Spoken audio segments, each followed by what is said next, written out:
switch to silent. So we'll start with introductions. I'm the chair of the panel, Deputy Catherine Curtis. I'm Conitard Mark Labby from the parish of Greville. I'm vice chair. I'm Deputy Helen Miles from St Brelard. I'm a member of the panel. Deputy Rob Ward, Minister for Education and Lifelong Learning. Deputy Karina Owls, Assistant Minister for Education and Lifelong Learning. Jane Lancaster, I'm Associate Director for Education. I'm Keith Posner, Interim Chief Officer for Sites. Jonathan Williams, Programme Director for Sites.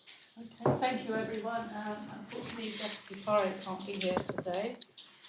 So I'll start. Our first set of questions is about the Minister's response to our secondary education funding review.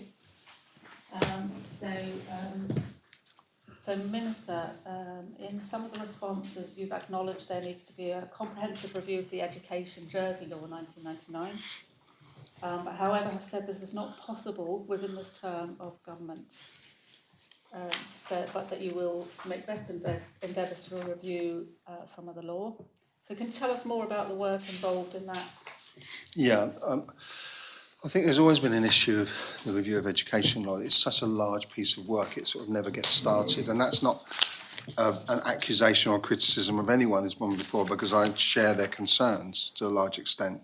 But what we can do, and we've identified someone to do that work, is to undertake a review of the education law in some very specific areas which we think are important. I can give you some examples of that if you want.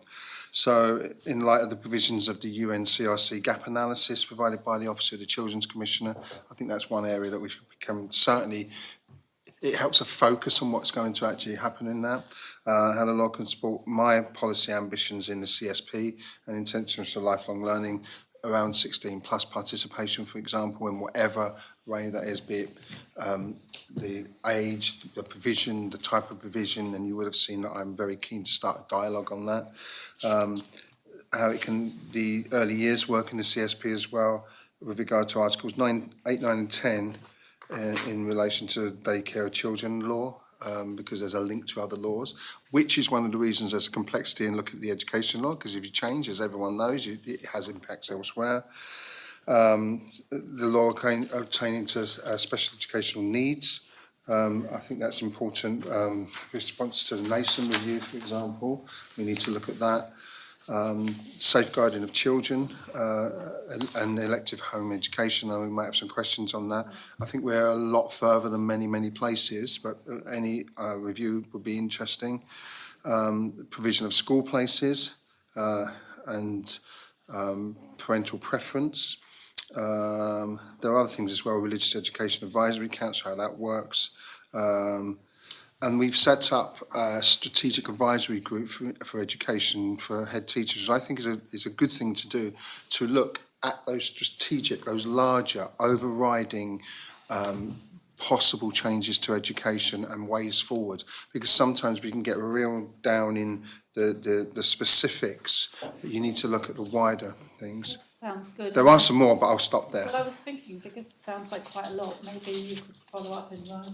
Yeah, well, there was only a couple of things I was going to mention actually, which is about school governing bodies in particular. We're doing some work on now, which I think is really important to enable those school governing bodies to really know what they're there for and to support them.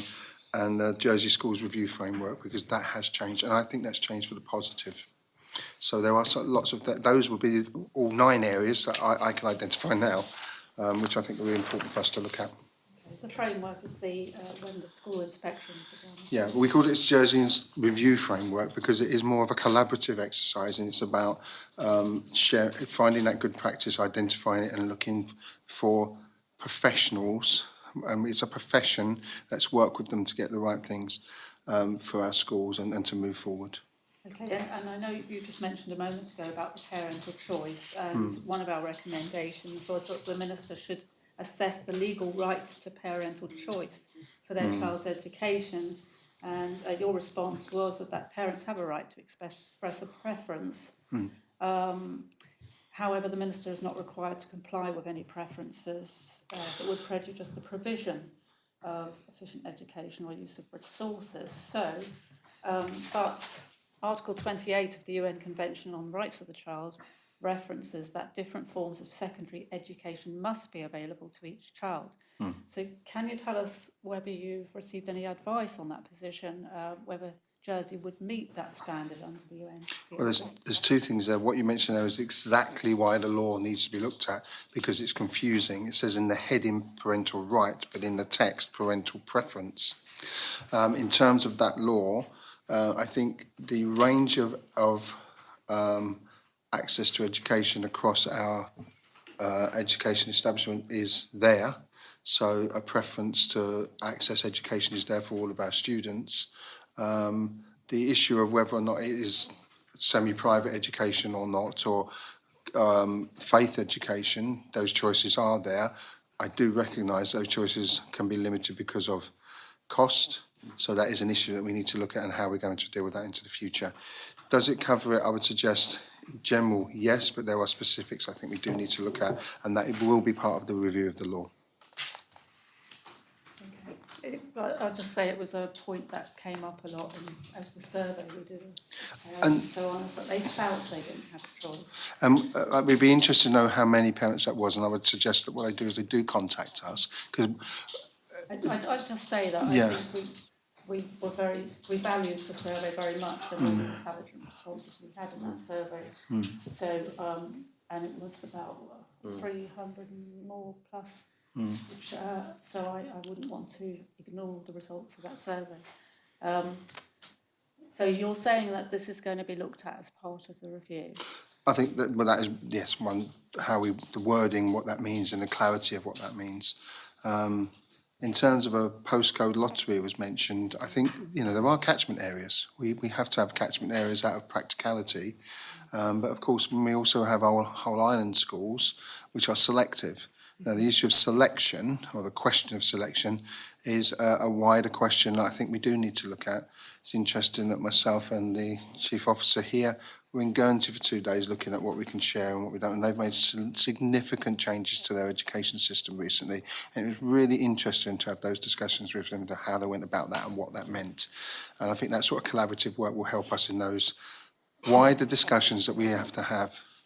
So the panel made a recommendation about exploring whether the funding formula could be adjusted to provide better working conditions for teachers. This was rejected, and you have advised that a review of teachers' terms and conditions is underway. Yeah. So could you tell us more about that review, when it started, how, what changes might be made? Yeah, in terms of specific dates, I might ask people to, but in terms of the terms and conditions, so one of the things that has happened in education, has been around in education since I started teaching, I'm not going to give my age away, is that the terms and conditions and that teachers are working on in terms of hours, non-contact time for planning, preparation, all of those other things have always been a very difficult issue to deal with because of the nature of the job and the demands. Now, over time, the demands have only grown, and we are very aware of that. As part of the settlement to the dispute, it wasn't just about money, it was also about looking at those terms and conditions. So we have been working for some time, actually, with representatives, trade unions and staff to say, okay, what terms and conditions in terms of those types of things are we going to look at? Not simply things like pay scales and how they would work, but things like how can we provide extra, for example, preparation, PPE, preparation time. Yeah, that's PPA, really, sorry. That's really good, the sort of thing that was coming up for us. And the reality, just say, sorry, because there was a really key point there, which is how we do that and what we can do quickly and longer term are the key things. We want to move on that. But there are other things that come with it. So, for example, how CPA, for example, that you mentioned as well, continuing professional, CPD, sorry, continuing professional development, can't get my words out this afternoon, is an integral part of professionalism. One of the issues there is getting people time to go on it, and that's some of the issues that come up in terms of conditions. We brought up. Yeah, exactly. And so can you give us an idea when you might have an outcome to some of the... You want to talk about some dates, or? Certainly. So the work has been underway for a little over 12 months now. I think it's worth referencing that we have established what we believe to be a very well-represented working group. So we have school leaders in the room, we have teaching unions in the room, we have colleagues from people services and government and from central sites to make sure we've got a broad input and mechanism for review of suggestions. As it stands at the moment, the priority area for focus, that the brief that was given to the original, or by the original SEB and validated by the current SEB, the State's Employment Board, was focusing around what was deemed to be very high levels of workload. So when the Minister references a set of proposals we're developing around potentially looking at PPA, which provides more time for that planning, that potentially would be offset against reductions in pupil contact time. We need to just understand, if we model that, what it means for the number of teachers and for the finances of the department. So we're at good stages there now. And I'd hope to be clearer and making further proposals to the Minister by the end of this quarter, so the end of March this year. We're also looking at a number of things which we don't anticipate will have financial consequences and therefore may be easier for the Minister to propose. So they may include how we deal with inset days, how we guide working hours, flexibility within the role. CPD, as the Minister has said already. So there's quite a comprehensive collection of things that we're progressing.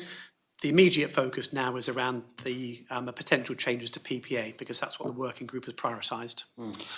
I'll add, we honestly did have a really interesting couple of days to look, and I think us going and talking to other jurisdictions, they're interested in the way we've dealt with some of the issues. One of them being, for example, how on earth did you put school meals in schools with no kitchens? Because that's where, and it's a really good discussion. And there's some very interesting processes in the way they have cover staff, and island-wide cover staff, for example. So those things, I think, will add to this discussion. That's really good. Yeah. Okay, so now just a question about exam results. Minister, you advised the panel that the transparency and analysis of exam results is being reviewed. So please could you tell us more about that? Yeah, it's a question of what data, what you're going to use. Are you going to use raw scores? Are you going to use simple grades? Are you going to use a system called ALPS, which is a more complex system, which gives an output against schools that are similar against... It'd be like the Progress 8 in the UK. Well, it could be. It depends what you put in. Depends what you want to report on. It's a system of reporting that compares. I think there are a couple of provisos, and I really would like to get this into the public domain that I think we need to consider. One is we have to remember that our data sets are small. And when you have a small data set and you compare it against a large data set, you've got to be really careful in what you're comparing and to give the right or the wrong image. Second, we have an extremely selective system, and therefore you are not always comparing like with like. If you select a number of students away from a school who aren't there, and then take the overall school results, they will obviously be skewed in a different direction. So we need to look carefully about what we produce so that it gives a good view for parents as to where the school is genuinely going, and a good, genuine picture of success over all of our education system, which is a small data set. Okay, so that is, you said it's already being reviewed, so that's some work in progress. At the Yeah, moment. it's Yeah, absolutely. So it's as the Minister says, there are different ways of measuring schools and the achievement of schools. So we need to understand which of those indicators are most appropriate, but also the best way then of presenting that information and making that available so that information can be transparent. We want to be putting information out there for the public to understand, but we've got to put it in context. So that's the piece of work. yeah, that was a good word, indicators. Yeah, what indicators are most appropriate? So if we look at value added, for example, there are so many things that will influence that data. From, if you select a group of students or the entire cohort would be predicted 9s, you can't get any higher than that. It's very difficult to get any value added statistically. So you have to be very careful. If you only publish value added and the value added is 0, it could look like a school is doing really badly, when actually it's performing very, very, very highly, and vice versa at the other end of the scale. Those students who might not be predicted high grades but are achieving something near there will really struggle, but not seem to achieve anything with that indicator. So we have to be really careful. The current way of measuring and showing results is not really giving an accurate picture, would you say? No, I don't think it's fair to say that. It's giving a picture. It's giving an overview which is that we can use to compare. It is used in the framework, in the Jersey Review framework, but it's not the be-all and end-all. It has a context. So I actually think it does give a good picture. It's just a question of what do we want to compare with. So can we improve that to get the context more and to make that more reasonable and sensible in terms of what goes out into the public domain? It's really difficult for parents to understand complex, and I'm not being in any way patronising, because I think as members of staff it's difficult enough if you're in it all the time in terms of what does that value added of 0.5 mean for that group of 25 students in that group. So I suppose as long as the context is given, when I think what we're doing is valid. People I think understand. it's good, but we can always be improved, and we'll always look for the best ways to do that and make it most understandable and transparent, I think is the way that we're looking. So do you know when there might be an outcome to this review? I would hope that we would have more information that we could feed back to you by the middle of the year, certainly. Yeah, and anything, if we do have something, obviously there are exam cycles, so it would be each September really, that you would report. So if you miss a September, it will be the next September, otherwise, unless you can go back to the results as you had, but we'll have to see. Okay, the next question was just, I expect you could give a quick answer, but we asked about the Jersey Premium being funding going to annually managed expenditure, and that was rejected. So can you just tell us about the rationale for that? Let me explain why it was rejected. And this is you may not usually get answers like this from a minister. And the simple answer is, I'm really not sure whether that's the right thing to do. And there are a number of reasons for that.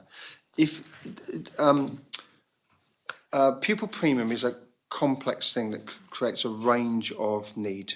So it's not just a numbers game. There's a complexity to it. And if we go down the annual management, which is directly linked purely to numbers, we could be taking the wrong route. Now, the thing is, I can't say to the panel, I'm not certain we're not. But I think we need to look at that more carefully, because demographics are changing. And the work that we're doing on demographics, i.e. they're going down, will it be counterintuitive and take away the flexibility with pupil premium and the way that we address it, i.e. if we don't change it just because of numbers and we have that available, we could widen the help that's given and make it more effective overall. With any pupil premium hit, you want it to be as effective as possible. And there's another key point that's slightly changed my mind, which is it's only recently that we've gone above the UK premium. So, and that's a real success for the department over the years. I'm not saying, oh, that's my success. That's a success over the years as we've got to this point. And I think that's a really good thing to do. So that was the reason for the clinical rejection of it. But my honest answer to you would be, it's not entirely, we'll never do it. I just think we need to look really carefully at the implications. Happy to talk to the panel about that in the future and give a wider thing. It might be more useful in a private briefing because it will go on for an hour, and I don't think people want to watch that, to be honest. Yeah, okay, thanks. But Minister, you accepted the panel's recommendation to provide more information about the use of 0 hours contracts for staff in schools. So please could you confirm when you will be able to provide that information by? I mean, for me, that would be as soon as possible, because I think it's a really interesting point, and it's something we were looking at anyway. We've seen some very interesting models for staff recently that we've been looking at, which are really hot off the press. We haven't even discussed with the Assistant Minister yet, but we will do. But we'll come back to the panel as soon as we possibly can. This is not something we want to try and hide or have any problem with. We want to get this right. The cover staff need flexibility if we're going to get them into the workforce, but it's got to be the right type of flexibility. I personally think the permanency of contracts is a good thing, because we know what we've got in a profession like teaching. Okay. Yeah. So you've also agreed to the panel's recommendation for greater investment in technology across schools, accompanied by suitable training. So could you please give us a timescale for that? Well, it's a wide remit. I think there's been a problem with that investment over the years, and I think there's a long way to go there. It's not just hardware, because you can provide all sorts of hardware, but if staff don't know how to use it, yeah. And it's, what was the phrase? It was PedTech, pedagogical use of technology. Let me explain, Constable. So it's not about, I'm really pleased to say this actually, that I've remembered it. It's not simply about putting technology in the classroom, and this is one of the issues about screen time and so on. It's not as simple as that. It's how are you using that technology to teach? It's because it's not just another book. It's a technical device used for trying to produce some form of enhancement of teaching. And when we look at this investment, we need to look at that. What are we investing in? And let's use the money well. I think in the past, and I'm not blaming schools, that what we've done is we've said technological investment is new computer room, laptop for everybody, lovely screens, marvellous. What are you going to do with them? Do you want something else? And I think it was that term, wasn't it? PedTech, pedagogical, I can't say it now, technological use. And I think that is an area we need to look more carefully. I think we'll talk about that more, and I'll give you more information on what I'm talking about. Do you want to add to that? Just to add one thing, perhaps you recognise, the panel's recommendation here. There is investment going in this year, though, to try and improve the network. So in terms of improving the resilience and the speed of the network, that is already happening. Yeah. I think what the Minister's saying, we want to build on that in a number of different areas. Sorry, I jumped ahead. I should have said that. Apologies. There was a real problem in the last year or so. I know that, and I inherited it, and it was for the previous minister as well, and we both agree on that, that there was the ability to improve it there, but it just didn't happen. We've got all the kit that needed to be done. We're actually moving that forward. I think there was a terrible sort of bandwidth for all schools. I have no idea. Improving resilience, improving cybersecurity, all of those kind of things within schools is happening. Something like 1 gigabyte shared between, I mean, it was crazy, but we're moving that forward. And that's the first step towards that move forward. And it's that area I think we need to talk to other jurisdictions, because there are pockets of real excellence that we can say as a small island, we'll take that one, we'll use that one, because we can see that working in our schools. I was looking at some of the plans put forward by schools in the UK about the use of technology, and it's much bigger than, the Yeah. computer or something. And it's also, who are you going to use? I mean, I don't think we should be welded to any one provider, be it Apple or Google or whatever. It's what's most appropriate. I mean, I used Google Classroom a lot when I was teaching. I thought it was fantastic, and it was free, effectively. But there were other systems as well, which were also we used, that were really, really good. Okay. Yeah. Thanks. And my last question on this subject, can you confirm when the 2025 version of the funding formula for schools will be published? It will be... Our ambition is end of Q1. There's a slight increase in the workload as a consequence of the Minister's acceptance of the recommendations around the content of that. For example, the track changes, I'd call it. Yes. So the additional detail which sets out when a variable was last changed, to what extent was it changed. So we're building all of that now, but our target is end of Q1. Okay, that's great. End of March. It's an incredibly diplomatic answer there from Jonathan. Basically saying that's your fault, Minister. It's fair enough, but well, I can blame the panel, but we can take collective responsibility. But seriously, it's good. This is where it works well. If there's a recommendation, we think, yes, that's a good idea, and those working on it say, actually, yeah, that is a good idea. Let's make sure we increase that transparency, because the funding formula is difficult to understand.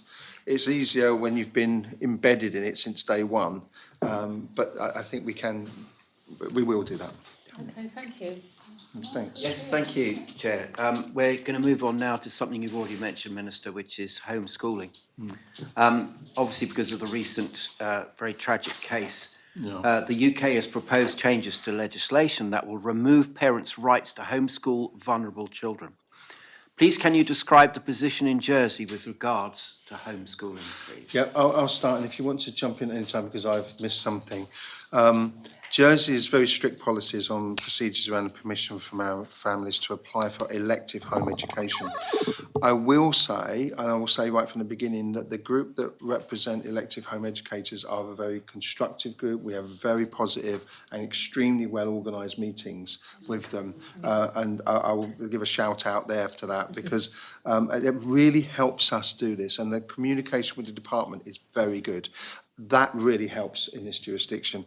For the 88 young people that we've got home elected, 55 primary and 33 secondary, just so you know. Anyone wishing to home educate has to apply for an education department detailing the reasons why they wish to do so and the plans they plan to put in place. They must then meet with the Associate Director of Education, explain the proposed education plan. The department will also write to child's former school if they're aged 5+, and any other agencies coming supporting, such as Children CAMS, for any additional information. And if approval is given, the child will be added to the elective home education register. It's really important we have a register. We know who home elected children are, which is seen as a school in its own right, and as support of a special educational needs coordinator, a SENCO, from the Central Inclusion Team. So there is support built around the schools. We assign an officer for elective home education. You would then take a home visit, it might be yourself, following approval to ensure that the child will be effectively safeguarded, and that's a really important point.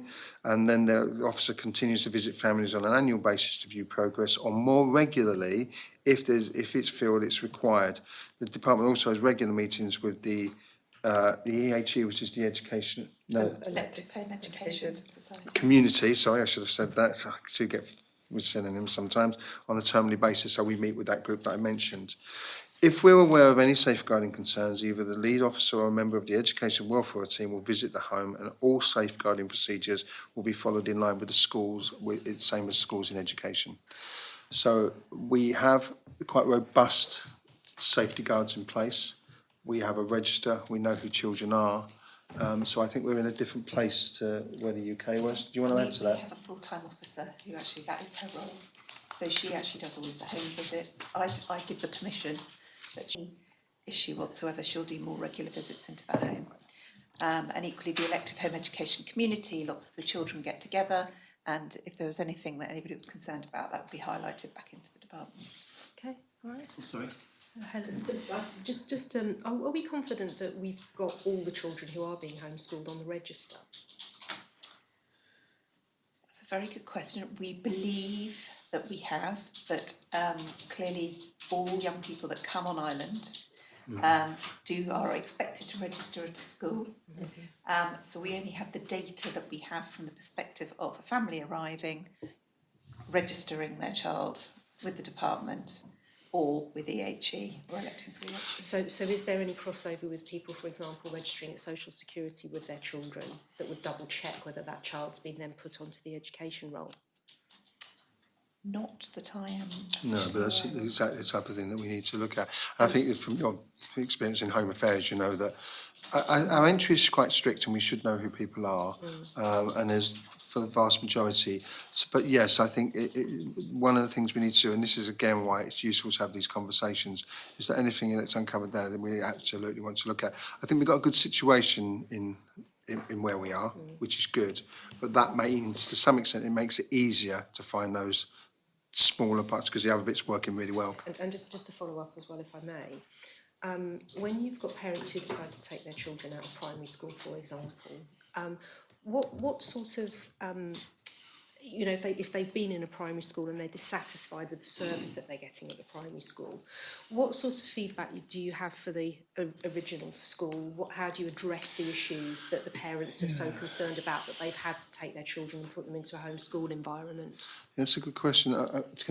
My impression of that would be it's so dependent on the individual case. So there will be very specific issues. And when you have those very specific issues, we really do need to know about them and the school needs to know about them to act on them. And there could be a myriad of issues. And it could be, well, I don't know, you've probably got more experience, direct experience than me. I'm talking generally, but yeah, we track all the cases. So obviously we monitor when they come in as to why they are. And very often, certainly latterly post-COVID, they've been around more of an SEMH, where young people enjoyed being educated online during COVID because they had underlying neurodiversity. And so actually then they came to going back to school and they didn't want to do it. So, and some parents have actually supported that by getting them online learning. So we do track and monitor all the reasons why. I mean, I think because it's a relatively small number of our cohort, there's not, we can deal specifically with those individual cases and try and support them. And it is supportive. We do have a good relationship there. I mean, one of the first things I did when I took over Minister was to enable the access to taking exams. the GCSEs and funding those GCSEs as any other school child would, because I think it's the right thing to do. Because I think it gets much more difficult if you're trying to home educate at A level. I certainly wouldn't want to do it, and so you may have children going back into our system. You support them with that. Yeah, so I think that's an important thing. So there are some really constructive relationships there, and I think we can, hopefully, we can continue those, and we will do. I missed the last meeting because I was trapped in the UK because of the wind, okay? So that was my, just make that public excuse to the home educators. I do apologise. Yeah, On that yeah. section, haven't you? You've pretty much answered all the questions I had for you, so I'll move on if I may. Yeah, of course. To the Educational Psychology Service. Yeah. Minister, are you able to provide any update about the status of the review of the Educational Psychology Service, please? Yeah, I'm expecting the report to be available by the end of February. End of February, thank you. It's been delayed a couple of times, isn't it? It was going to be in December, then it was going to be in January. So it should be end of February. Yeah, I expect. Confident it'll be the end of February. Yeah, end of February. Yeah. What is the current average waiting time for assessments by the Educational Psychology Service? Can you provide that for us? Yes, I can. The mean time, so there are, I can give you, okay, so there are a couple of things here. There was interesting area, and you know, you send us the areas that you want, which is a good idea. So I looked into this in quite some detail. I want to mention a couple of things. From September 23 to 24, there were 164 cases, and the mean time for waiting was 55 working days. In September 24 to 25, there were 85 cases, and the mean time for waiting was 19 days. So we're going in the right direction. Even with the difficulties that we have, accommodation has been put in place to try and keep the service going. There's no comment on where we are with the report or what we're doing, but we hope at the end we can come out with some positives and carry that going. Just to clarify that, so the 2023 to the 2024 is based on 164 cases, for the year, and the September to January the 28th, and that's based on 85 cases. Yeah, just to give you because context. it's academic years. Yeah, so I should have said that. I've lived my life. Well, we've not got to the end of the academic year. Yeah, we haven't got to the end of the that's what I mean. Yeah, absolutely. In terms of the waiting time for a RON, for a record of need, which is exceptional action, is the... Do you want to go through those numbers? Because... I can explain that. Yeah, could you explain that? Because I think I'm going to give the wrong number. There were, from sort of 23 to 24 academic year, there were 76 cases put forward for exceptional action and a record of need. They were all completed on time and delivered. Are they new ones? New ones, yeah. And then this year, we've agreed 57, and the due date is the 19th of March. We've already completed 33, and the remainder will be done for the 19th of March, which is the panel, which is when they grant. We're also interested, if I may, in the age groups most impacted by the wait for an assessment. Yeah, it's really... Do you want to deal with that one as well? Yeah, I can. I've got a whole myriad of data here. We actually analysed all the age groups and RAG rated them. There's actually very little difference, certainly now, this current year, in wait times. Last year, 23-24, it was the earlier years, because we had suddenly, post-COVID, we had a much higher volume of numbers being put through. So we did use an off-island provider to support with that, but they were all completed before the children started school in September 2024. And we know that there is growing need, but there's also growing recognition of possible need. So we have to adapt to that, and it will take more resources. I'm pleased to see the waiting times go down a little. And we want to obviously make them go down as far as we can, and to get this in, because the sooner we can intervene, the better it is for young people. Early intervention. Also, though, I've got to say, when those assessments are made, sometimes the interventions aren't huge. There are simple interventions that can be taken as well, because there is a range of need within that. I mean, a huge range of need within that. I was just going to say, can I just ask, are there interim appointments of educational psychologists from the UK brought in to cover this period? We used... And that would be a lot more expensive. Yeah. Yes, of course, yeah. But but the outcome is that we have kept the service going, while whatever is the report will report on is looked at, and we hope for a positive outcome in the end. Okay, now, is educational psychology support available to the 88 children who are being homeschooled? It is. Yes. So we introduced that, we gave them educational, a SENCO. And then the way in which it works is if there is no value from the point of view of obviously the funding element, because they're not funded as such, but what we do is if any parent identifies that they want their child to go back into mainstream education, then we follow through straight away with the exceptional action process, and an EP will visit the family in the home so that we can get a RON in place before them starting back in mainstream, recognising that the schools would need the funding to support them. Okay, thank you. That's if it's needed. If needed, yeah. It's not every child, you don't assume. No. Yeah, just make that point. You know, the transition back to school can be, whatever. But just, but if that needs that. Thank you, Minister. Yeah, thank you. Moving away from educational psychology to the major project at Montalabe School. Government budget to approve the 25 to 28 extended the major project approval for Montalabe. And part of that was the acknowledgement that the school will be at stretched capacity for 25 to 26. And certainly the panel visited Montalabe, had a lovely visit there. Gosh, and yes. they were saying that, you know, they're full, basically, they can't take any more. So can you tell us about any contingency measures that have been put in place, please, for those children that normally would have gone to Montalabe? Yeah. If you're okay, do you want to, because this is a very specific, I know you've explained it to me a number of times, but do you want to start, and I'll make some points afterwards? Because I think there's, So what we've done is we've obviously monitored the young people that are coming through, because this is predominantly from the early years portfolio, the coming at the bottom. We have actually got 3 spaces at Montalabe, and those year 1 children, some of the children that have stayed in mainstream school, which can be very valuable for them, will be transferred to Mal in September, but that's at year 1, the age group. But obviously that opens up some spaces in our additional resource centres. We're also looking to put in another additional resource centre at primary level. And just today, actually, I sat with Giselle, and we have tracked and found placements for the cohort that all need a placement for September. Okay. can I just mention something? The reason why I want to mention something on the higher level here is a delay to anything isn't good.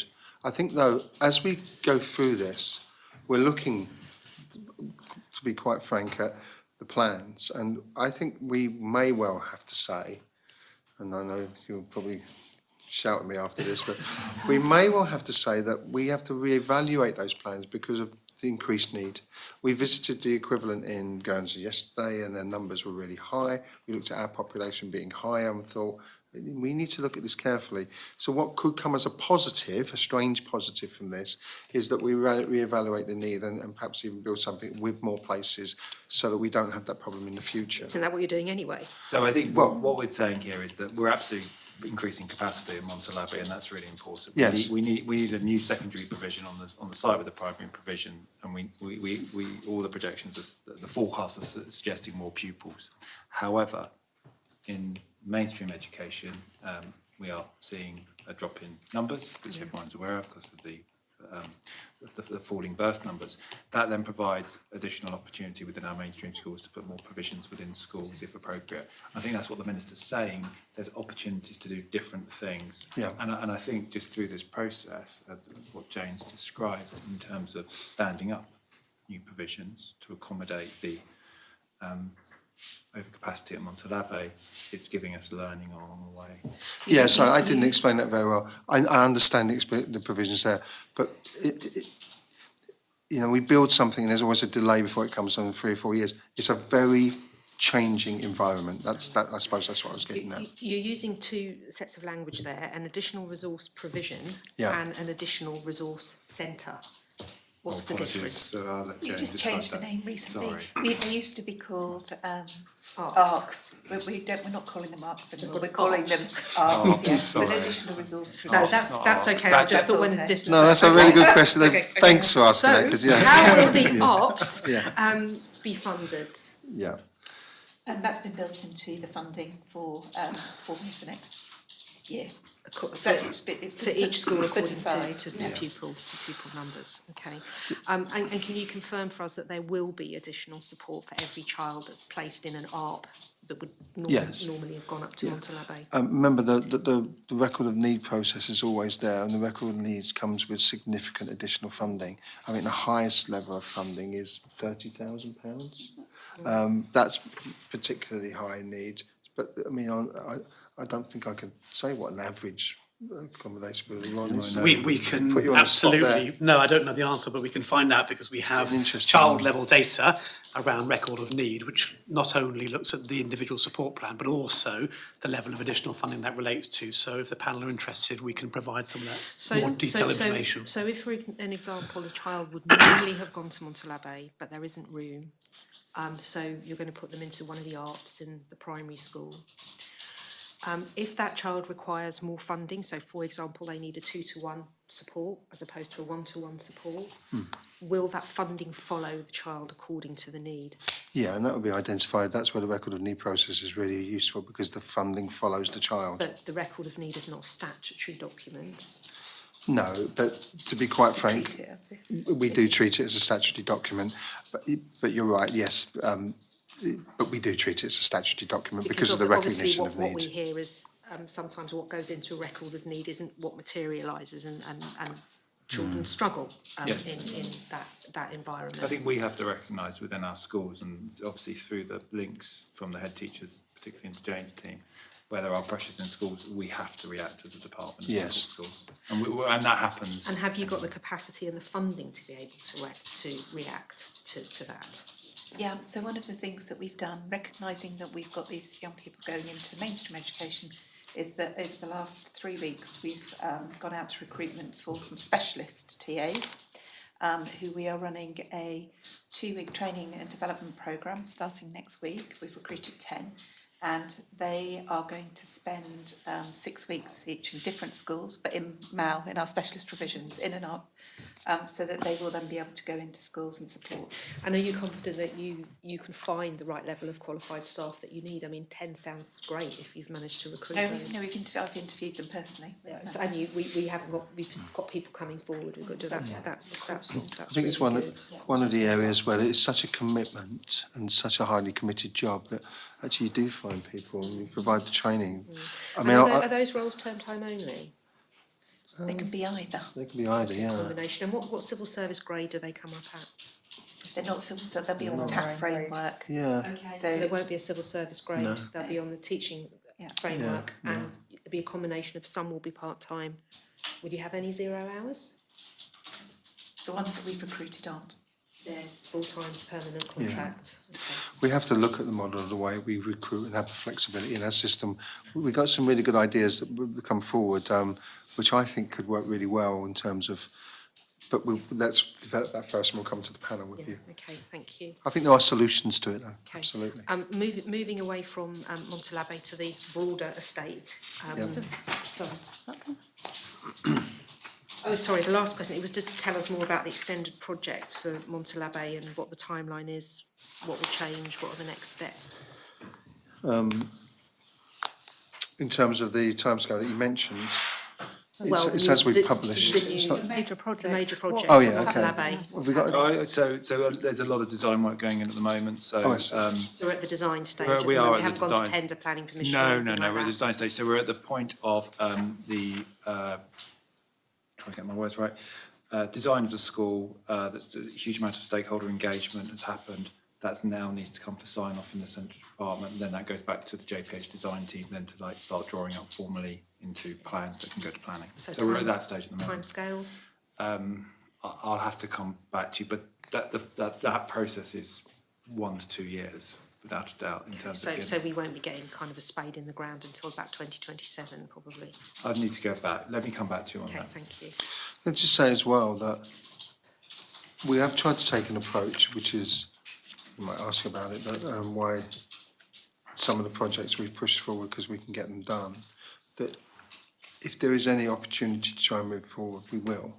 And that's not just for political convenience, that's because I think there needs to be some planning, some flexibility in capital projects, because I think for too many years, not just in the recent time, but I in the think- far distant past, the capital project has been taken, and that's what we're sticking to. Yeah. But if there's anything that can be done, obviously. I think the issue that the panel have is obviously there was supposed to be a project of a certain size going to Montalabé, and now there's been some work done around demographics, so they've decided it needs to be bigger. Actually, if we're not going to see anything till 27, 28, there's still scope then for 26, 27 to say demographics are dropping, so let's not do this, let's not do that. And Yeah. it's this stop, start that's concerning Yes. the panel. Now- Because obviously we've had it with Okay. Biscay, we've had it with Gas Place. So that was my, are you confident as Minister that what has been put in place now and what will go to planning will be built? Yeah, what we should have learnt, and I hope we will learn, and what I would want, and I would absolutely push for, and we can talk about Gas Place in a moment because it's the same, is that if we plan something, it is built. If the demographics go down and we've got some capacity, then good, because we've got flexibility in our system. And I think sometimes when we build, we need to take that more into account. A classic example is we built a fantastic school at Kennervay, made it incredibly popular and everyone wants to go there. We could have built it bigger, and that's what, but have we learnt from that? Yes, we have, or we should have. And that's exactly the type of model. This is also interesting. I'm trying to be positive about Gas Place because I'm frustrated I'm with the delay to that. I've been looking at that for 5 years, but being positive, we can then look at it and say, okay, as it comes through, we can look specifically at what we have now and the need that we have now and build something that is even better in terms of its provision for what we have now and into the future, knowing about demographics, knowing about need, knowing about the type of children that will be living there. And there's been a change in that area because there's a load more houses been built, thousands of them. I'm going to stop you there because we want to talk about sort of education estate and risk management. So what are your capital priorities for the education department in 2025? Okay, so we want to get the Paswell Secondary School built and work is going on at a pace there. Can you tell us some more about what's planned for La Passerelle? Yeah, the Deltray House building will be refurbished to be a specialist school, completely upgraded. The lodge and the residential unit is also included in that to provide additional resources. That's the therapeutic unit, so it will do specialist therapies adjacent to the main building. So a really good use of the resources that we have. What sort of specialist therapies? Art therapy, art music therapy, therapy. Okay. Yeah. Yeah. So more. Yeah, so that's in place. Both the bylaws and the planning applications have been submitted towards the end of last year. It's been stripped and cleared of all finishes and fittings. Positive interact, really tight construction programme, but there's hope that we can get on with the current completion date. And any current completion date, and give you, if we do hit it, it'd be nice to come back and say it was actually hit. It's 27th of October. This year. Yeah. Fab.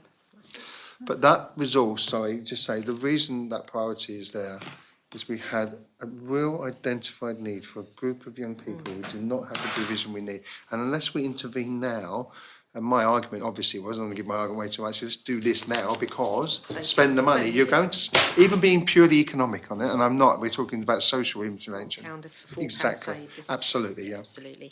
There is the potential that the lodge that we've just Easter, I've got late May time, so that could be sooner because it doesn't need any sort of structural changes. It's just Okay, thanks. Dare I ask about the future of Rouge Bouillon School and that site? There is an agreement, I think, and I think you would agree too, that the changes that were suggested for that in terms of the refurbishment of the police and the school would happen. There are blockages in the system. The biggest blockage, in my view, is Gas Place.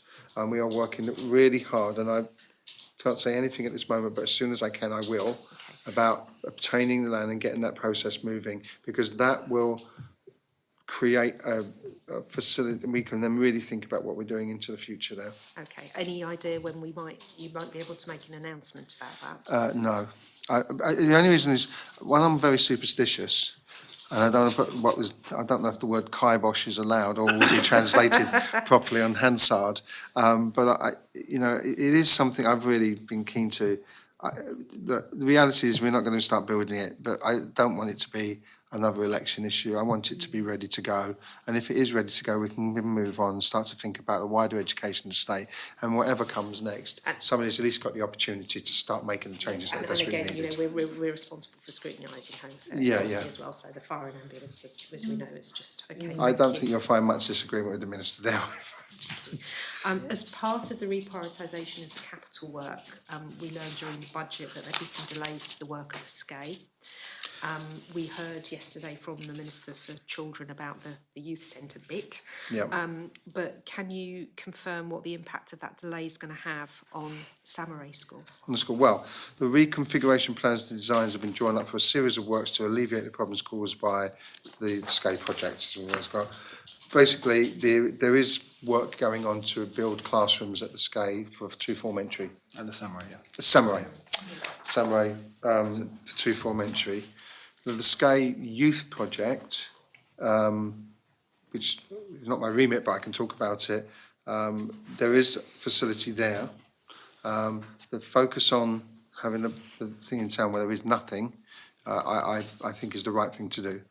Also, if you were to rebuild the SCAE, you have to remember one key thing. It would be demolished and you'd have a time without any facility there. If you don't have a facility in the centre of town, you won't have any facilities. And we have a huge concentration of young people in the centre of town. The possibility of rebuilding the SCAE with another project close by that works and is up and running and new, I think makes that easier in the long term. But there is a facility there. Yes, it's dated. Yes, it's not. There are a lot of modern buildings around it, but it is usable. And I have to say that the youth service do a really good job there.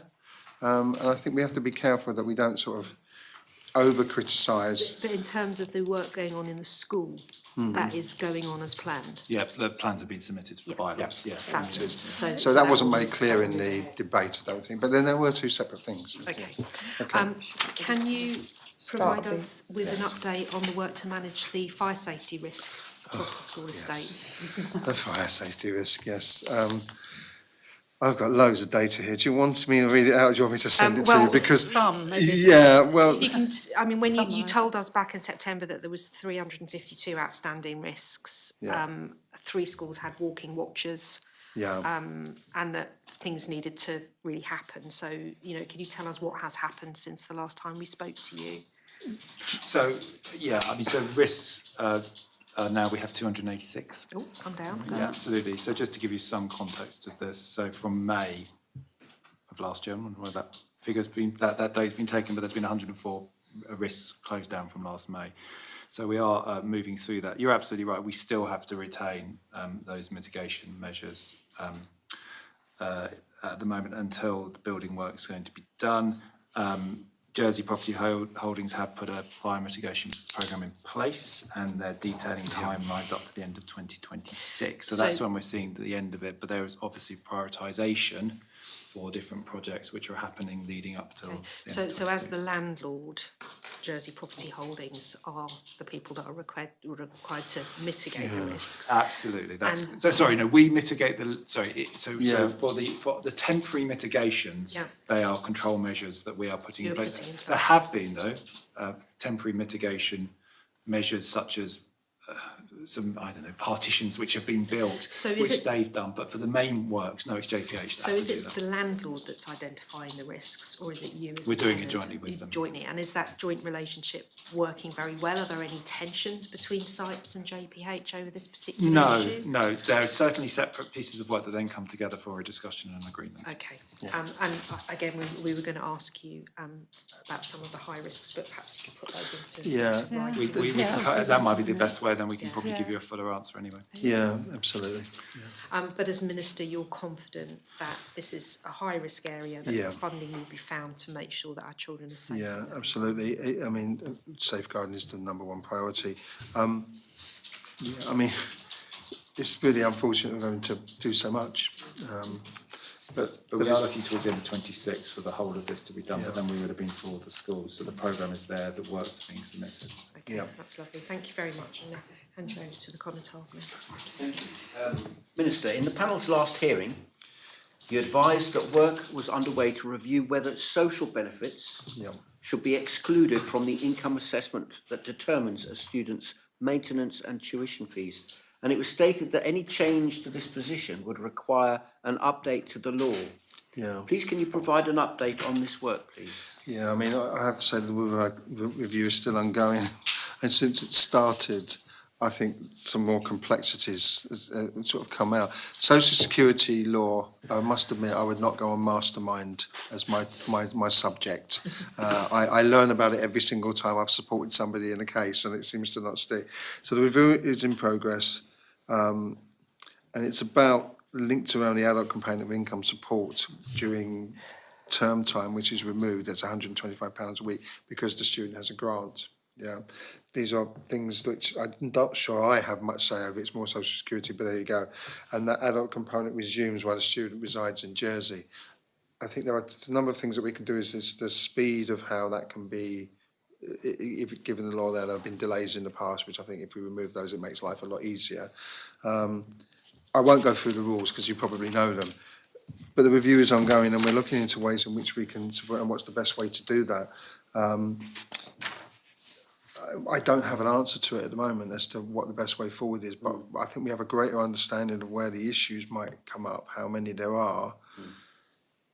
But it is income, it is classified as income by the nature of the word income support, and the grant is an income for the student, so we have to work out how is it going to work. Yeah, so Okay. I just wanted to add in a bit of context here, if anyone's listening, that we discovered that there were mature students in Jersey studying essential degrees, like social work, who could not afford to keep studying because of the way this was working out. So Yeah, and those individual cases, I would really advise them to come to us because we want to support those degrees. And that's the type of things, there are specific cases, but then there are the general rules for everybody and how they work. And then those are slightly two different things. But the review is looking at the more general, but the specifics we need to come to as well. But I would advise them to come and talk to us so that we can deal with individual cases. Yeah, that's all I can say on that. In the panel's last hearing, you also committed work would be done to review various allowances, such as the travel allowance, skills bursary, and the disabled student allowance. As these hadn't been reviewed since 2018, so that's quite a while back. Yeah. Can you provide any update on this and confirm if the work has started? Yeah, that's part of the review that we're undertaking, I believe. I would like to work a bit quicker on that. I think the other priorities have sort of overcome us in terms of things that we do want to announce, which we'll probably talk about in a moment. But yes, that's part of that review. One of the things about the hearings and these discussions is it does sort of refresh things in my mind. So I'll go away and we'll catch up on that, and then what we're going to let the panel know as well, I think, is all I can say on that. But I don't have an outcome for you today. Okay, thank you. do you know when you might have an outcome of this review? I would hope it would be during the first half of this year, certainly. Yeah. I mean, I'm also hopeful that the review will uncover some simple things that we can do. So because you can have a review that, there are two ways a review can go and say, right, okay, these are the things you have to do, they're going to take a long time. Or these are things you can do, actually, they're quite quick fixes, which is what I'm hopeful for. Okay. I think part of it is communication as well, and the way that Social Security is set up for informed change. Sure. The approved government budget for 2025 was set aside 1.158 million of expenditure growth for investing in lifelong learning and future skills provision. Yep. And the panel learnt in its review that £500,000 of that funding would be to support existing apprenticeship schemes. Could you tell us about other work that will be funded by the money? By that 500,000 or the 1.15 million? 1.15. Yeah. Okay, so 200,000 is put across for distance learning, to increase the financial support for distance learning to match campus-based student support. We've done some work on that, and the work we're doing on that is good. It means we can come up with a sustainable approach to that into the future. So previous grants only contributed 80% of tuition fees, and low-income households, there will now be 100% of the tuition fees. Low-income households will be eligible for grants covering the full cost of tuition, as you know they are now. And students will also get help for living costs as well as tuition fees. So the distance learning thing, I'd like I hope to make some further announcements of that, and the way we're going to do that in the coming months. But there will be an equity, a provision there, and the recognition of distance learning. But I also want to say there is a difference between distance learning and online courses. Distance learning is a specific provision to learn at a distance in a number of different ways. It's not simply putting lectures online. So therefore, that type of provision needs to be carefully looked at so that we're funding the right thing. And that is why when the proposition came, I was not happy to just accept everything, because you have to be really careful and it has to be money well spent. And I think we've got a really good way forward there, which I'll come to the panel with. But the first thing I can say is it will be equally funded, and £200,000 will be put aside for that. The second thing is about income thresholds. So 450,000 to fund inflation-linked increases to income thresholds for grant allowances. And I think I've mentioned it. I thought I'd mentioned it before to the panel. That Yes, would I be think you have. linking that. Yeah. So those, the previous not increases over many, many years, yes, they are a problem, but we at least will put them up with inflation now. Do you think those will be in place for the new year, the new season? Yep, I do. I believe I might be saying that. Yes, but if it isn't the case, I'll let you know. Thank you. I believe that is the case. So, for example, 2024, 50,000 income will become less than 52,600. So there are tangible increases in those income levels. Is there any particular reason why these two areas have been identified? I think first of all, they were the ones from states propositions that we responded to. So to some extent, the scenario was determined for us, but I'm happy to respond to those and work on the will of the Assembly. Also, I think it was time to look at distance learning more carefully. There are some really good providers out there that could really help our island. The only thing that might slow down the stuff on distance learning is the complex. So distance learning can also be modular, and so we have to think about the modular nature of what those payments would be. So I mean, I've done a degree with the OU, a second degree with the OU, for example, and the flexibility of those is really handy. It was very good. Sure.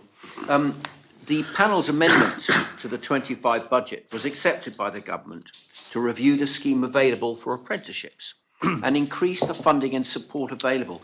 Please, can you describe how you are going to approach that within the lifelong learning remit?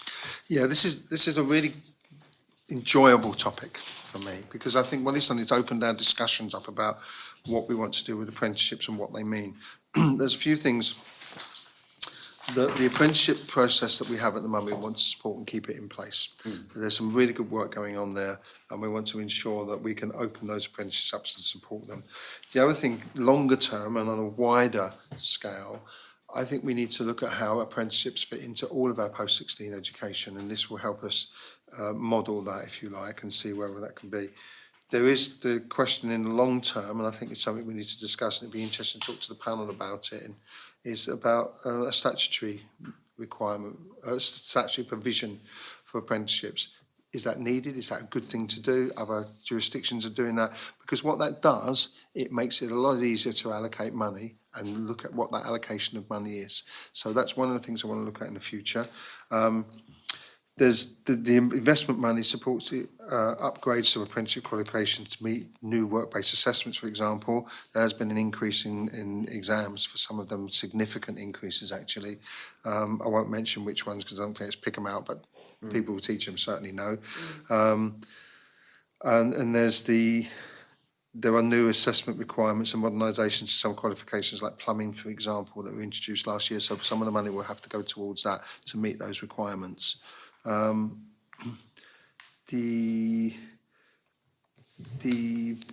some review in the maximum grant per applicant and eligibility criteria. There is an aim to, when we talk about funding parity across post-16 education and training, that is something we need to look at. There is, I think, it needs to be understood, if you're 1 day a week at the moment, the funding is effectively 1/5 of what you would get for full-time. Sure. But I know there are different demands being made. I think there's some work to done with employers. Employers really value apprenticeships, but I think that conversation needs to happen again to say, you know, what is it that you want? What do you see as successful? What is your contribution to it in terms of, you know, how quickly these people will become really valuable to you? Is that being recognised? One of the challenges that has been reported to us is that relationship with the employer and the cost of taking an apprentice on. Are there any other incentives you're planning on to encourage employers? There are some things around the support for living wage, which are sort of slightly separate from us because it's slightly department, but I think we can feed into. However, I will say that I think, you know, any industry, any profession, any sector in our society needs to recognise that ongoing training is really important. We do support, you know, the cost of exams has gone up. They are paid by the college, they are paid by those providing the apprenticeships. So employers are sort of, if you like, protected from those increases. So I think it's a wider discussion that we need to have so we understand, well, that will also help us say, okay, where is money best spent? Because I think otherwise we could put a lot of money into saying, oh, we'll just subsidise this and not get the outcomes that we want, if that makes sense. Yes, indeed. Thank you, Minister. Thank you. You've answered our next questions on distance learning, so I think we can move on to Deputy Mark. Thank you.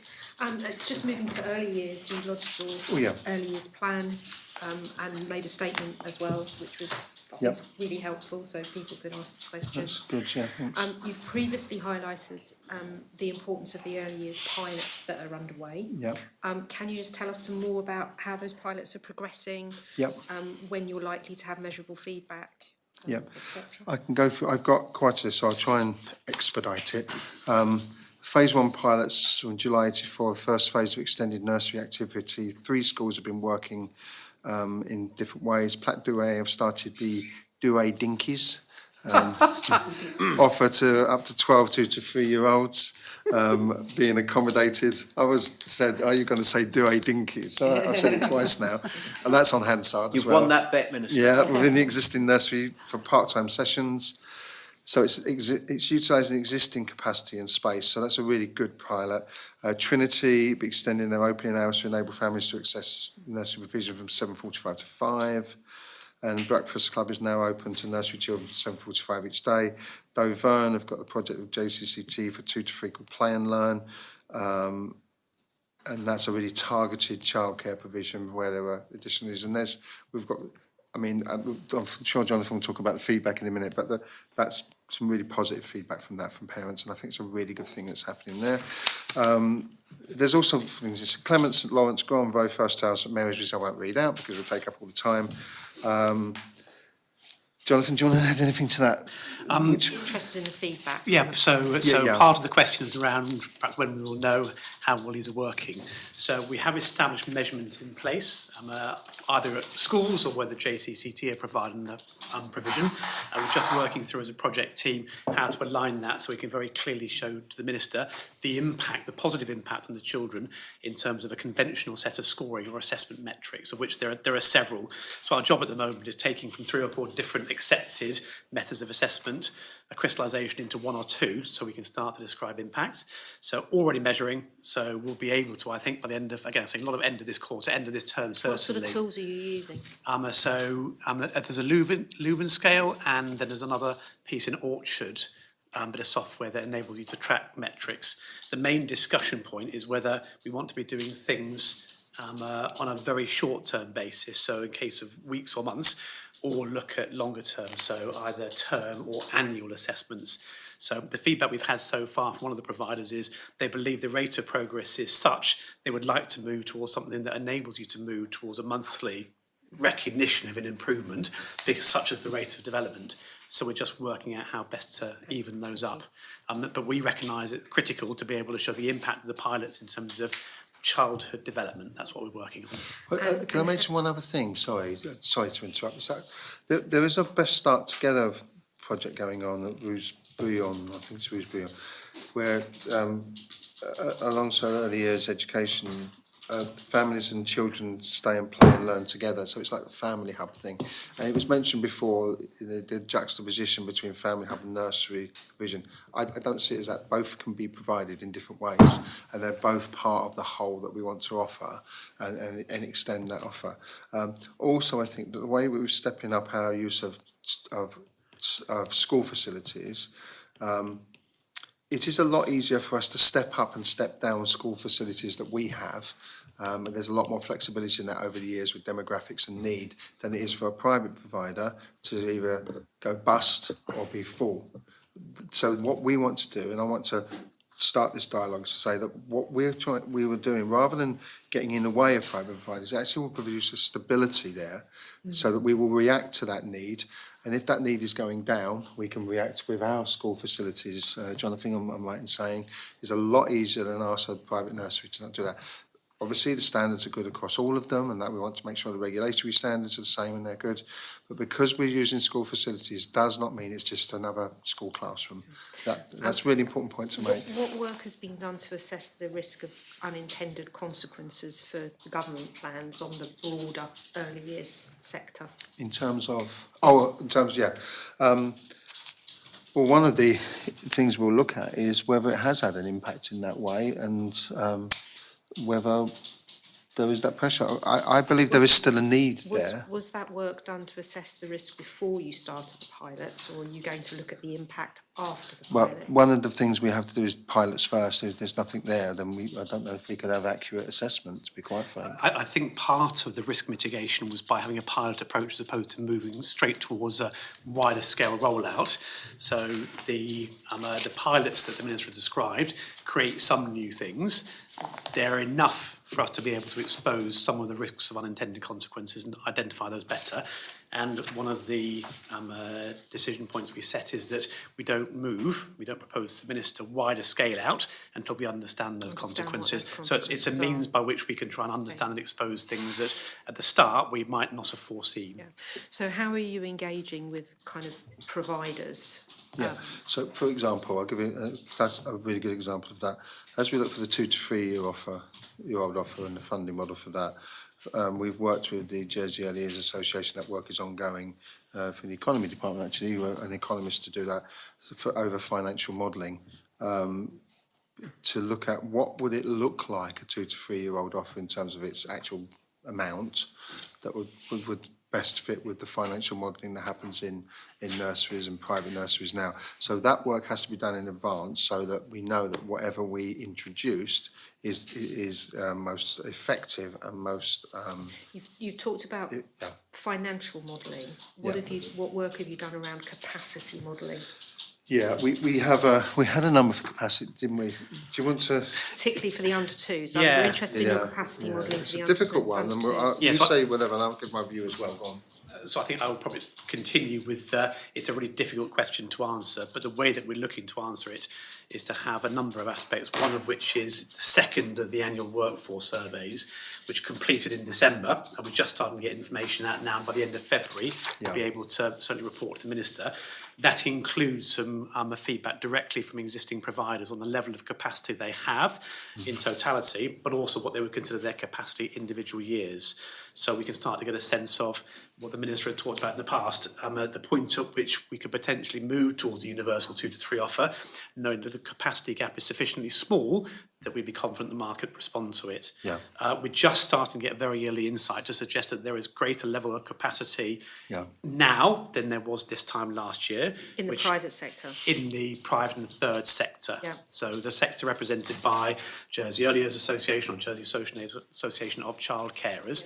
So it might well be, and JEA, if I can use the acronym, have been very, very constructive and challenging to say, by the time we get to this new thing, it might be actually, there isn't a massive capacity challenge, because with a decline in birth rate, you might end up actually being close enough to the existing capacity. So long story short is, we recognise it as a complex piece of work.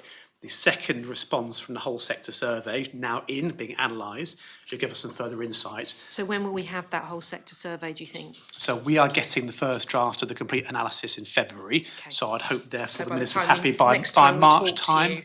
Yeah, you should be able to answer those questions. Absolutely, around yes. And from my point of view, I mean, ideally, it would be absolutely wonderful if we come and say, we've got capacity, we can introduce the offer, we don't have to do all the additional work and standing up new nurseries in schools and so on and so forth, and we keep those facilities. That'd be absolutely wonderful.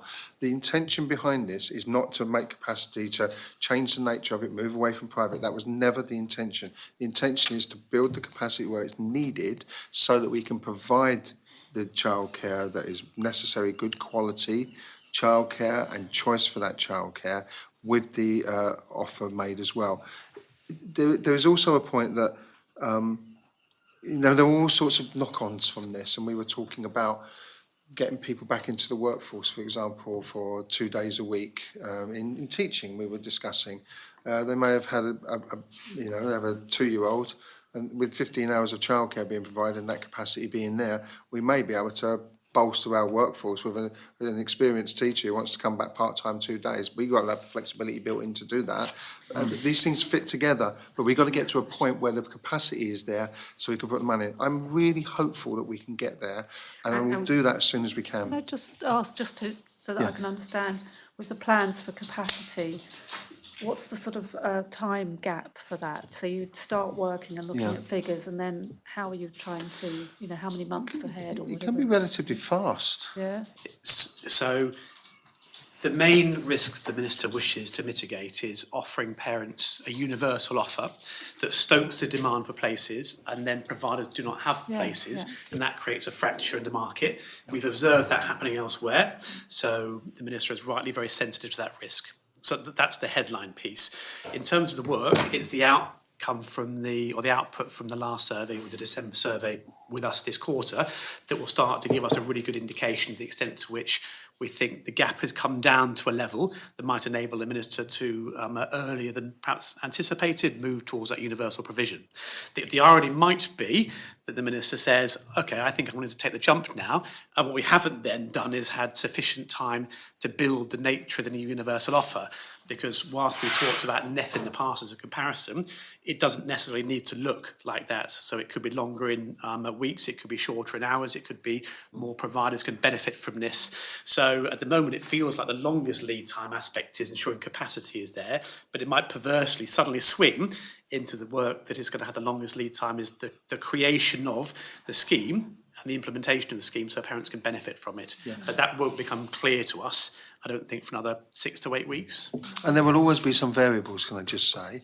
And the reason it's called a universal offer because it will be offered to childminders. That's an important point to make. There will also be some variables because, I'm very wary of this, and I've mentioned that once the universal offer is made, we may think we've got a real good overview now of who wants childcare, we can go for it. And then once the offer is made, there will always be extras, I think, of people who come along and say, oh, now the offer's there, actually, we would use that. And that's not a bad thing because it would get people banging around, but we have to have that flexibility. And, that flexibility and capacity, which I think is easier if we use, school things, if you like. We've got this stable sector that we have now, both in terms of schools, third sector and private. Stability, certainty in what the funding is that we've developed with them, and then we've got that flexibility built around it so that we can provide for the need that we want. That's the aim, Okay. All right. I'm just going to skip ahead a question. Some of them could be answered better if we run out of time. We might not anyway. So if I can just ask some questions about more about the curriculum. Minister, can you tell us about whether any changes have been made to address suicide prevention as part of the Jersey curriculum? And I know we've asked about this quite a lot in the past. Yeah, not in terms of an immediate change to curriculum.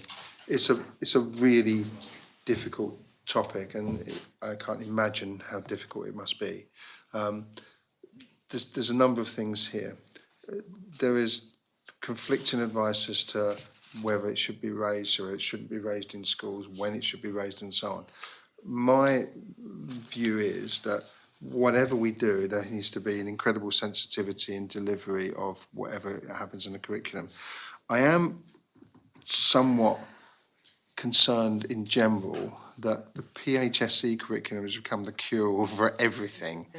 And I'm just trying to be fair now to those who are delivering PHSE, because we've had things from elsewhere talking about from everything from opening bank accounts to just about everything. And so how do we do this? I think that what we need to do is to have a better dialogue over how we could do this. I look at how I would have addressed this, and I would have been I would have really struggled to know how to do it. So it needs really good training. It needs a really clear It's approach. just that we've been asking about this over the last few years, and I know it's difficult and, Yeah. you know, it's hard to sort out how to do it, but it seems that nothing's changing, so Well, I could think there that- be I- some... I think there. There have been changes, have there? Well, Yeah. go on. Do you want to? Sorry, there has been a suicide prevention strategy work that was done through, led by Health, which education's been part of, so I've been Yeah. part of that. Sorry. And so it's looking at, but it's going down the route, and this is from lots and lots of advice and, you know, agreement with PAMS as well, more around mental health and well-being and relationships, and making sure that young people know what to look for signs of people, young people being depressed, upset, giving where they should go, you know, who Yeah. to go to for help, support from counsellors, and it's being looked at in a much more holistic way, rather than just picking the word. And is that in all schools? Is that available in all schools? Yeah, all of that sort of level of support is available across schools. Yeah. The suicide prevention strategy has never been published by Health, has it? I think I could be wrong, because I don't really quote me. I think it's due to be. I think it's sitting there. It's been around for a long Yeah. time. And Right, that- we could see And that would I be think good. this was my clumsy answer, which is much better. Thank you very much for that. In terms of a specific part of the curriculum, it has to be part of that wider thing, because it's about, you know, where do you go for help? Where do you go if you've got concerns? Where do you go if you've got concerns for someone else? And schools, I've got to say, I very, very frequently take that on, and they do address those issues, and day in, day out. It's not just about educating, it's about caring, and they do take on that enormously caring role. So I think that framework, in terms of it being part of that wider scope, is there, because it'll also give a way to introduce that conversation. Because just going into the conversation that we're going to talk about suicide is very different from what issues affect you as a person, what can be the outcomes of those, and one of those outcomes is really concerning is suicide, and it has to be addressed, and I think that's a way into that topic. So I'm not dismissing it in any way. I think it's really, really important. Can I? Go on. Sorry. Sorry. Can I just address that there is a resource that all Jersey schools have a subscription to, which is when they're teaching, which is the PSHE Association guidance. And there is an area in there that talks about teaching about suicide, and I'm just going to quote that bit that's out of there. So it says, "Do not avoid talking about these topics, as this provides an opportunity to increase understanding and signpost pupils to support. However, care must be taken over what is said, and the information shared. It is especially important to plan and teach a lesson with the assumption that there is a pupil in the room who is more vulnerable to experiencing trauma or distress in relation to the topic, even if you're not aware of them. It is important to create a culture of open exploration of mental health issues, but vital to ensure that lessons do not become instructional to pupils at risk of vulnerabilities." So that's taken directly from the PSHE Association teacher guidance, talking about mental health and emotional well-being. So all schools do have a subscription to this. That's good, and presumably teachers, when talking over those subjects of mental health and where you can get help, will be aware of that. And that's exactly the type of place I would have gone to if I knew that was coming up on the curriculum. And people, I would have gone to my colleague and said, "I've got to teach this," and you said, "Okay, here we go," and there would have been support there, and you would expect that teachers would be supportive for it. You may also get to a stage, remember, that somebody delivering that may not want to because of their own personal experience. And you have to be cautious around that, around all of these topics. So, yeah, there are... And that would normally be around like year 9 or something like that, would it? It depends on the situation. So if we go back to very sad cases of the suicides that happened, we did a lot of work going into the schools, centrally educational psychology, to do work with the immediate cohort, in fact the whole schools, but also others that were affected that were at different age groups, because obviously if you've got siblings, and so you have to think about the big picture in any case. It is difficult. I think it's a sort of touching on the subject throughout a number of year groups. That tends to be what happens with all sorts of subjects, which are, you know, very difficult to take on. Okay, thank you for that. So now on a different subject, but still on the curriculum, Minister, could you confirm how GERIA lessons are funded by government? Because we've heard a few different things about this. Yes, I can. I've got So, I won't give you the history of Jerry Ain schools because I know we've run short of time, but I'll go all of that. There is currently, in 24 and 25, the budget was £566,156. It was previously money that was in centrally allocated, but it become part of the core education budget. So that money comes out of education, and it funds 80% of it goes on staffing, and there are all sorts of things that it goes on. The 6% spent on a promotional film in 2025, for example, and 1% in lots of other areas. And I think there is the challenge is that the crossover is the phrase I'm looking for between arts and culture and education, those specifics. I may be wrong in thinking that education is about the teaching and the delivery of, language and so on, but there is an arts and culture function to it. But that's the funding and that's the amount of money that is Because allocated. we'd also heard that economic development pays education for it, but that's I think it did a few years ago, but it became a core part of our fund It's in our budget. It's in our base twenty- budget. It's definitely 2024. education. Yeah. Okay, thank you. Could you tell us about the levels of Jersey history and Jersey geography that are included in the school curriculum? Yes, there is. If you notice, I'm flicking through 5 pages. I'm not going to read 5 pages. So to you. there's plenty being taught. Yeah, is can there? I answer this in a written way? Because Yeah. it is a part of the curriculum in a number of different years, as is geography. I will say this though, that remember that when you get to Key Stage 4 and the history GCSE, there are very few history GCSEs that look at specific Jersey history. For And younger that's one of the children, issues. I maybe. believe though that IGCSE in geography may allow you to look at a specific situation in your wherever you live. Yeah. So I don't know what they do in geography. I'm Okay. not a geographer. So if you reply, in Yeah, written, that's that'd be good, fine. yeah. Just to tell you. I'll send the you the sort- 5 pages.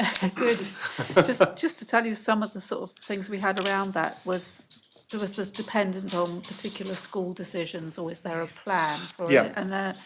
And do the schools work with Jersey Heritage to plan Yes, outings and so on? That was the extra bit. Yeah, I can answer that. I believe they do work with Jersey Heritage. You've also remembered, so what schools are given are options and areas they could deliver. You've got to remember that you need someone to deliver it. Now, there may be certain teachers in certain schools who say, I can deliver a really good piece of work on that. And a head teacher will say, okay, let's go with that, on the occupation, for example, yeah, or on... I'm trying to think desperately now, let's look through my notes, another area of a specific, the Battle of Jersey. the Battle of Jersey, for example, yeah, because they may have a real interest in it. So, yeah. Okay, so I think this will probably be our last question because we're nearly up of time. In our last hearing, we asked about policies related to EpiPens, Yeah. and you advised that there were discussions ongoing with Public Health Yep. about legislation that would need to change for schools to have the spare EpiPens in cases of emergency, perhaps for those children who didn't already have an allergic response to something. So please, could you tell us more about how those discussions have progressed? Yes, absolutely. First of all, I would say that I'm going to refer to them as adrenaline auto-injectors because I know EpiPen that's is just more one brand. generous. But That's a just proper to way to say yeah, it. that's my Move a vacuum. yeah. Yeah. Yeah, exactly. I've liaised with health colleagues and discussed how we can make changes in Jersey that's similar to the UK, where there can be, effectively, to sum this up, there can be a spare EpiPen in the school for specific reasons for identified children. I'm But- advised that it's... Sorry, could there be spares for children who are not already identified? Because in the UK, they're allowed to hold spares. So this isn't to do with an identified child, because children can suddenly Develop have an allergies, allergic reaction, yeah. which is dangerous. Yes, but, well, first of all, let me... Okay. The change is a relatively simple change to order, and I emailed the Health Minister today, and I think that is not something that is difficult to do. In terms of the administration of EpiPens, I think there's a number of things here. One, a spare EpiPen for those who are identified is a very, very good idea. That's a very simple solution. I'm not sure around the question, because I'm not a health specialist, of whether the use of an EpiPen for someone who isn't identified how that would work. Because if I was to say to you, if you saw somebody today in this room who you thought might be going into anaphylactic, what would you do? Would you? I've done it myself. Yeah, but And it doesn't cause any harm if it's done. okay, well, if you're certain of that, that's great. We just need to be certain for everybody that that's the case. And I would just say that there are two sides. One, the spare pen makes sense, absolutely. I think the vast majority of young people with an allergy know how to manage their allergies as well and use them. It makes sense for them to have, and there shouldn't be a law in the way which simply doesn't make sense to stop that happening. But I think the use of that, I think. go on.